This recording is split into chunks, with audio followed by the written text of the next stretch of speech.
Hello, and welcome back to Pod Popper's Place and another Embossing Folder Friday. I'm so sorry I missed out last month. I had a tragic death in the family and I just did not feel up to it.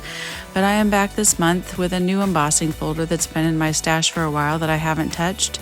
So I thought I'd try it with some craft paper. Craft paper, I like the look, but I don't always like how I work with it. It's sometimes a struggle for me. So I thought I would give it a whirl with this embossing folder that's just basically grid lines, raised grid lines. But I wanted to use a stencil first, and I'm just kind of using a tone-on-tone kind of color. It won't add a whole lot of color, but it does add some differentiation for sure.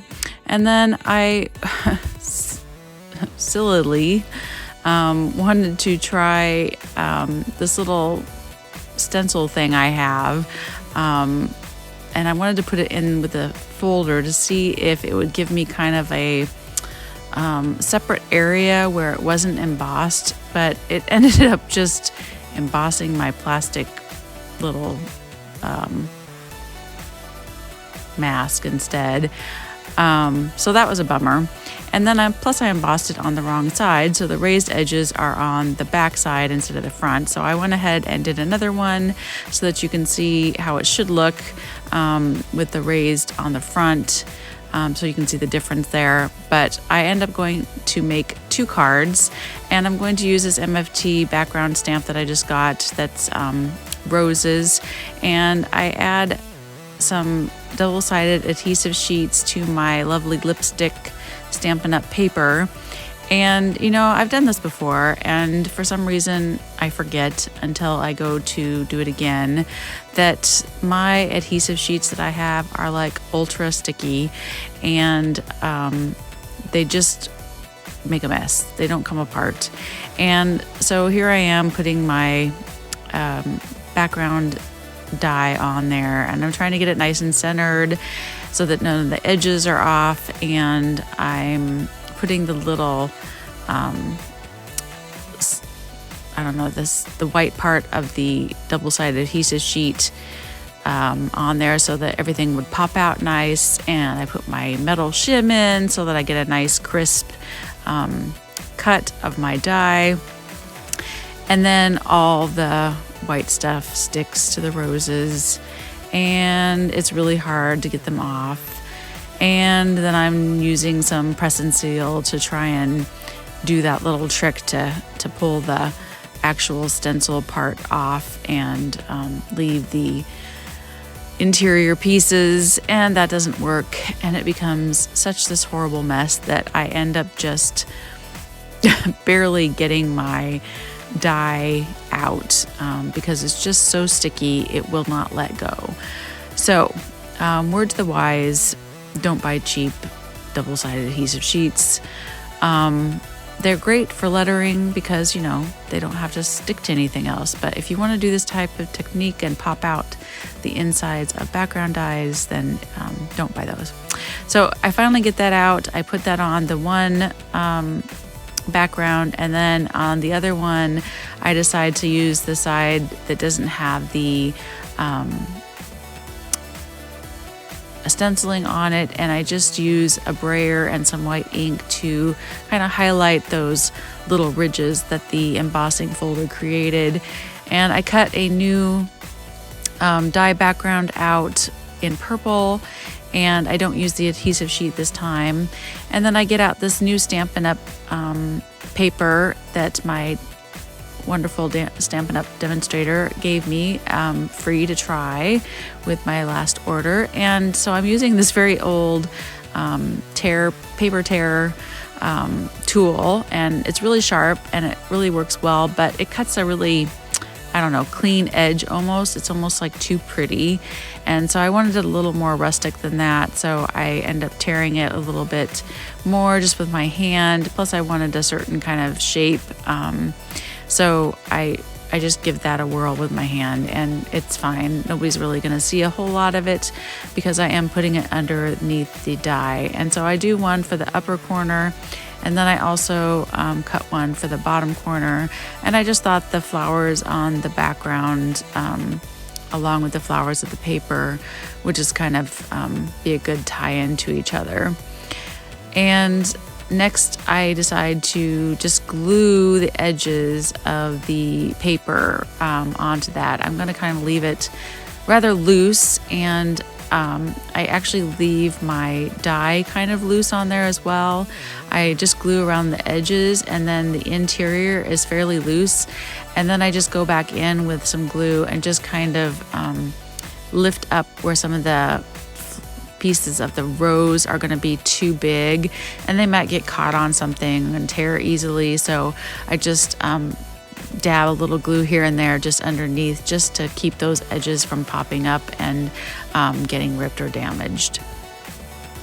I only end up finishing the purple card on the video here, but I do show you how I did finish the lovely lipstick pink card as well.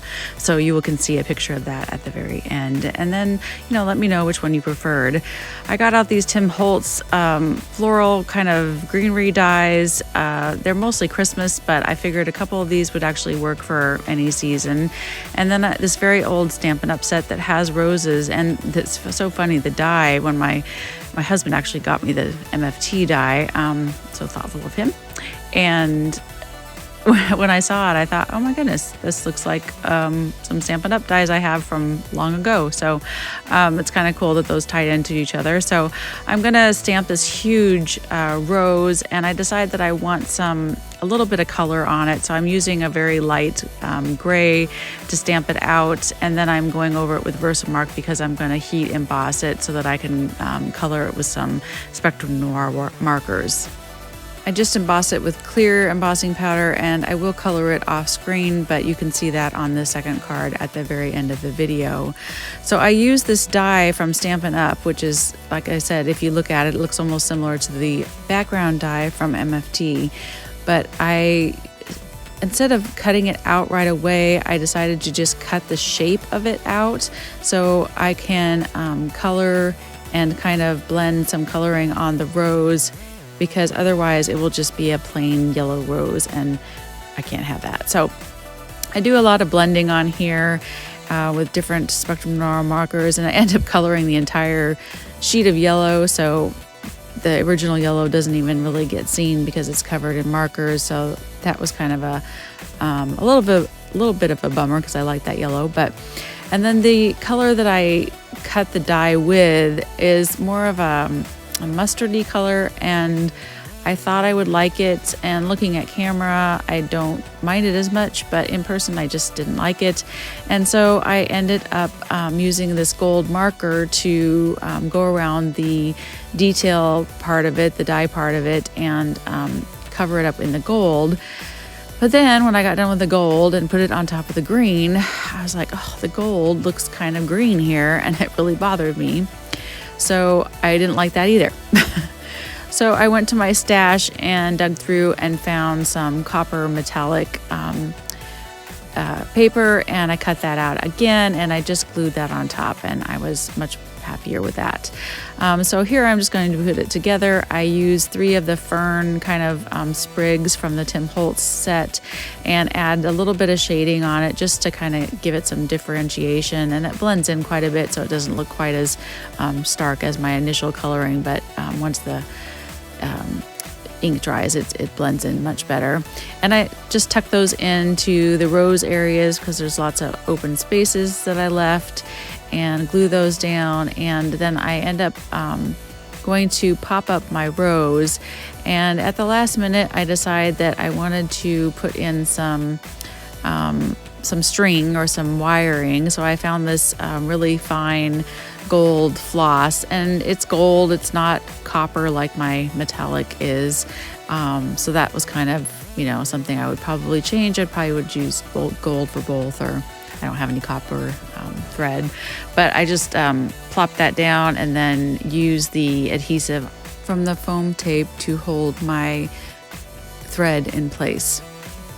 The last thing I do is I add a copper metallic border background. Normally I would cut the interior side of it out so that it's just a frame and I'm not wasting any paper, but I had struggled a lot with this card today, so I just wanted to get it done. So I didn't cut that out. Thank you so much for watching Embossing Folder Friday. Be sure and watch any other creators in the hop today. Search hashtag EFF March 2023. Thanks so much for watching. Would love it if you like and subscribe and come back again soon.